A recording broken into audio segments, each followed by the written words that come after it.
Nako, napakagandang balita po. Natanggap ko po ngayon ang resolusyon galing sa opisina ng Piskalya ng Quezon City kung saan ibinesura po ng Piskalya ang demanda ni Trililing laban sa akin para sa cyber libel. Kung maalala niyo po, sa kasagsagan nung debate tungkol dun sa di umano secret agreement daw na pinasok ni Presidente Duterte na naging dahilan kung bakit naging mapayapa yung pagde-deliver natin ng pagkain at iba pang humanitarian assistance diyan sa Sierra Madre sa Sierra Madre, no? Nagdemanda siya ng cyber libel dalang sinabi ko, "Hoy Trililing, excuse me, hindi nawala ng teritoryo ang Pilipinas na isang inch ng teritoryo ang Pilipinas nung panahon ni Presidente Duterte." At pinaalala ko sa kanya na ang nawalan tayo ng teritoryo ay panahon ni Pinoy kung saan siya ay tinalaga bilang isang special envoy na walang permiso ng Senado ng mga panahon na yon dahil siya ay nakaupong senador.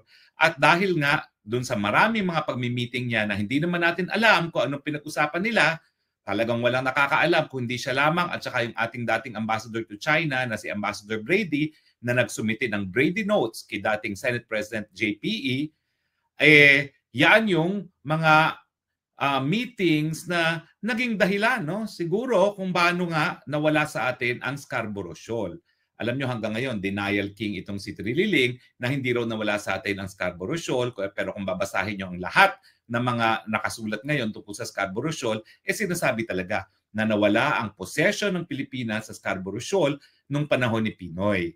So hanggang ngayon po, hindi binibigyang linaw ni Trililing kung ano ba talaga ang naging kasunduan. And yet, siya yung nag-aakusa sa akin na sinabi ko daw na nagkaroon ng secret agreement ang Presidente Duterte sa mga Chino. Wala naman pong secret yan. Yan po ay inanunsyo publicly ni dating Defense Secretary Delfin Lorenzana at sinabi rin ni Presidente Duterte na meron silang kasunduan na as is where is o di naman kaya yung tinatawag na status quo agreement. Walang gagalaw, in other words, para merong kapayapaan. Hindi tayo gagalaw para ayusin, pero at the same time, hindi gagalaw ang mga Chino para hadlangan yung pag-deliver ng pagkain, tubig at iba pang humanitarian assistance sa ating mga kasundaluhan sa Sierra Madre. Now, ang punto niya, siniraan ko daw siya nung sinabi ko na unang-una na nawalan tayo ng teritoryo matapos siya maging na talaga na special envoy to China.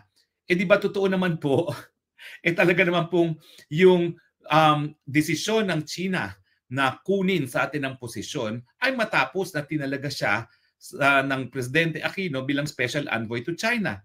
At ang problema po ay wala pong pananagutan. Kasi nga unang-una, hindi siya nagpaalam sa Senado na gagawin niya yung katungkulan na yan. Labag po yan sa separation of powers kasi ang mga senador ay legislative. Ang larangan naman ng foreign affairs ay executive. So dapat talaga yan, humingi siya ng permiso sa Senado mismo, no? Kung hindi kay dating Senate President sa plenaryo na siya ay tatayong bilang isang special envoy. Kasi yan po ay isang prohibited position sa ating saligang batas. Kasi ang mga senador hindi dapat tumatanggap ng kahit ano pang ibang posisyon sa gobyerno bukod dun sa pagiging senador, no? Pero tumanggap siya. At talaga naman po hindi makakaila na secret talaga yung mga nangyari sa mga negosasyon. Hindi ko po alam kung ilang beses siya nagbalik-balik, pero mahigit 20 po na nagbalik-balik siya sa China. At hanggang ngayon, napakatagal ng panahon na nakalipas, hindi pa niya isinasa publiko kung ano talaga naging kasunduan nila ng China. Basta ang alam lang natin, matapos yung napakadaming pagmi-meeting niya, nawala ang Scarborough sa atin. Kaya nga, ang sinasabi ko, huwag kayong magtututuro na si Presidente Duterte di umano ang namigay ng teritoryo dahil ang katotohanan niyan, it was during the time of President Aquino na nawala sa atin ang Scarborough Shoal. At bagamat tayo po ngayon ay pinangingisda ng China, yan din po ay resulta dahil doon sa pag-uusap ni Presidente Duterte kay President Xi. Kaya hanggang ngayon po ay hindi naman po nagrereklamo ang mga mangingisda natin at nakakapaghanap buhay po sila dyan sa boro na tinatawag. Alam ko po yan kasi mga mangingisda dyan, nung panahon na pinagbawalan sila, nung panahon ni Aquino na mangisda dyan, sila po yung naging kliyente ko. Kilala ko silang personal kung sino sila.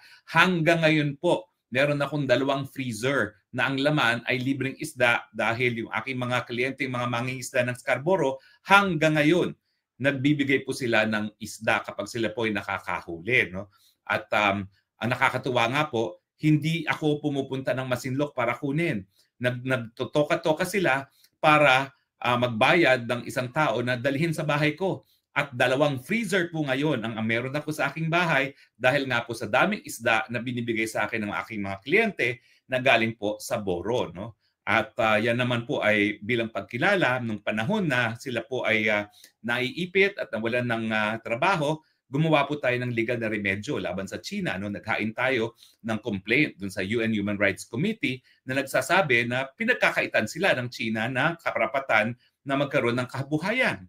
At bagamat walang decision dyan sa naging kaso na yan, hindi naman natin makakaila na matapos masampay ang reklamong yan, pinayagan muli ng China na makapagnisda ang ating mga mangingisda. At nung nagkaroon nga po ng arbitration, ang sabi ng arbitral tribunal, lahat ng mga mangingisda ay may karapatang mangisda dyan dahil merong historic right to fishing.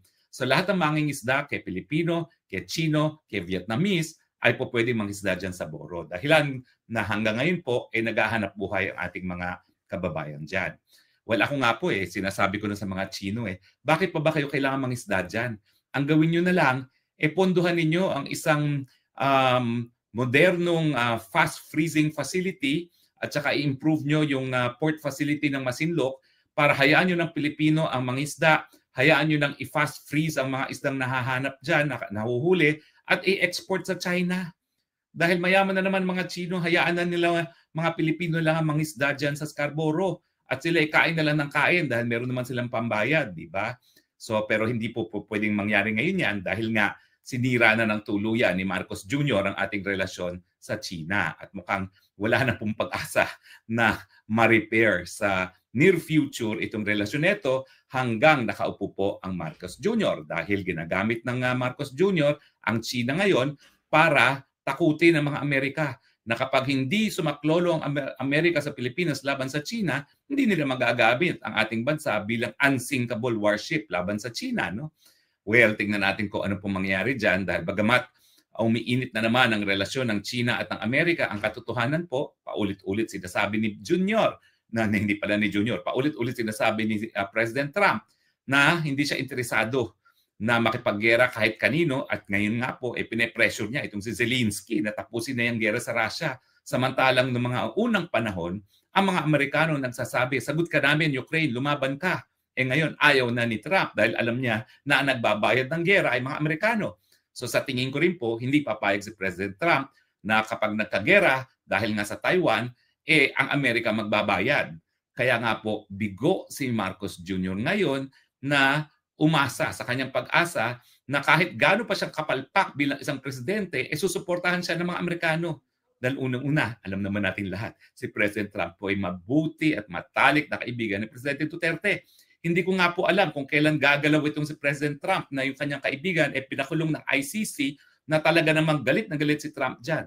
Dahil ang sabi niya, paparusahan ko, isa-sanction ko lahat ng kahit sinong makipagtulungan sa ICC laban sa ating mga kaalyado. At kasama naman sa kanilang mga alyado ay ang Pilipinas. Hindi lang dahil tayo kanilang treaty ally, kundi dahil na rin sa malapit na pagkakaibigan ni President Trump at ni President Duterte. Para nga po silang twin brothers, no? Parehong politika, parehong merong war on drugs. Believe si President Trump sa war on drugs ni President Duterte. No? So sa tingin ko po, yung personal na relasyon na yan ay isang hadlang dun sa inaasahan ni Marcos Jr. na magagamit niya ang China bilang dahilan para suportahan siya ng mga Amerikano kahit gaano pa siyang kapalpak. So abangan natin ang susunod na kabanata dyan dahil tingin ko naman hindi maatim ni President Trump na manahimik habang ang ating Tatay Digong ay nakakulong sa dahig na sinasabi ni Trump dapat talagang mabuwag na dahil ang ICC hindi lang ginagamit para sa politika at yan po ay ginamit laban sa Pilipinas para patunayan na hindi lang mga Aprikanong hinahabol ng ICC, kung hindi, ginagamit yan laban sa Amerika mismo at kanyang mga alyado. At alam naman natin na bagamat maraming maanghang na salita ang ating presidente tungkol sa mga Amerikano, pagdating naman sa personal na relasyon, walang kaduda-duda ang relasyon nilang dalawa ni President Trump. So anyway, maraming salamat po sa mga piskal sa kanilang ginawang pag-dismiss sa kaso ni Trillanes. na-dismiss po yung kaso kasi yung isang elemento ng libel ay hindi napatunayan ni Trililing. Ito po yung requirement na publication. Ang sinabi niya kasi sa kanyang complaint affidavit, napagbigay alam lang sa kanya ng isang staff niya yung aking broadcast ng Spokes Hour kung saan tinawag kong pansin niya na hindi talagang nawala ng kahit anong teritoryo ng Pilipinas sa panahon ni Presidente Duterte. Pero sabi ng piskal, nasa ng pruweba, wala namang sinumpaang sanaysa yung staff mo. Tapos, hindi rin siya gumawa ng kahit anong ebidensya, nagsumite ng ebidensya na may nakapanood sa Spokes Hour na episode na yon at naniwala na nasiraan ang pagkatao ni Trililing. Paano mo naman masisiraan ng tao na talaga namang negative ng approval at trust rating? Makikita niyo po yan sa resulta ng eleksyon sa Caloocan. Ang Caloocan po, naku, ewan ko kung aabot sa milyon ang kanyang botante, no? Pero wala pa po sigurong 20,000 na magiging boto dyan ni Trililing. Baka nga mga 10,000 lang ang makukuha niya. No? So paano mo sisirain ang pagkatao ng Trililing na sira na sa mata ng napakadaming tao? Pansinin niyo po yan.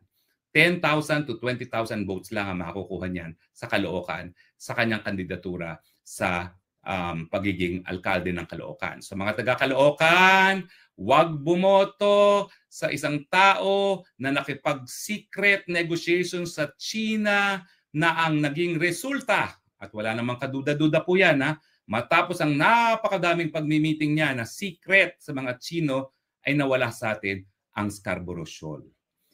Now, ang hindi po in-address ng mga prosecutor yung sinasabi ko na sakop ng protected speech yung aking sinasabi. Unang-una, hindi naman ako nagsabi na nawala ang Scarborough Shoal dahil sa paghihimasok ni Trillanes. Yan naman po yung sinabi mismo ni Juan Ponce Enrile nung siya ay Senate President.